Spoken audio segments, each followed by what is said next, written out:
87-year-old Lorraine Bayless died Monday after a nurse refused to give her CPR when she collapsed at Glenwood Gardens Senior Living Facility. The nurse cited the home's policy that staff could not provide any medical assistance. We need to get CPR started. That's not enough, okay? Yeah, we can't do CPR. Okay. Glenwood Gardens Executive Director Jeffrey Toomer originally defended the nurse, saying she followed the facility's policy by calling emergency medical assistance and waiting for them to arrive. But the 911 operator practically begs the nurse to take action and perform CPR or find someone who can. No, anybody there can do CPR. Give them the phone, please. This woman's not breathing enough. She's going to die if we don't get this started. Do you understand? I understand. Okay. I am a nurse, but I cannot have our other senior citizens who don't know CPR. I will instruct them in We're in a dining room. I will instruct them. Is there anyone there who's willing? Okay. I don't understand why you're not willing to help this patient.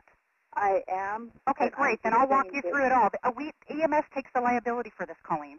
I'm happy to help you, okay? This is EMS protocol. A California nurse spends nearly 8 minutes on the phone refusing to break the company's policy on intervention. Here in South Carolina, Forest Pine Retirement Residence is owned by Holiday Retirement, the same company that owns Glenwood Gardens out in California. The representatives here refused to comment on the incident and also refused to disclose their specific policies at this facility. But Forest Pine senior resident Robert Sanders says the nurse did the right thing. Do you think it's acceptable that they didn't help that lady, that they wouldn't give her CPR? I don't know what the policy was down there. They haven't followed the policies. But at another independent living facility, Pebble Creek Senior Apartments in Lexington, property manager Lynn Hall says no company policy should ever trump morality. I am disheartened by what happened. We would have handled things much differently than out in California.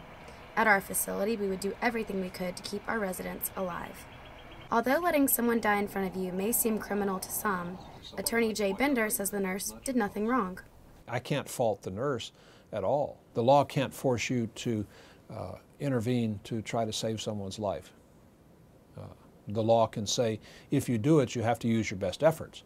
But there's no law that I know of that would require you to render aid in any circumstance.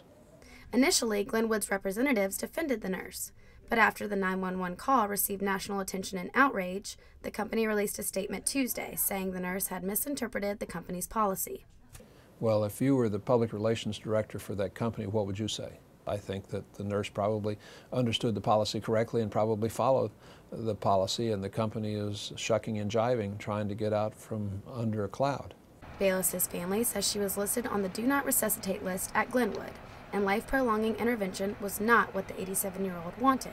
But the controversy around her death centers on Bakersville fire officials who responded to the call, saying Bayless did not have a Do Not Resuscitate order on file at the home.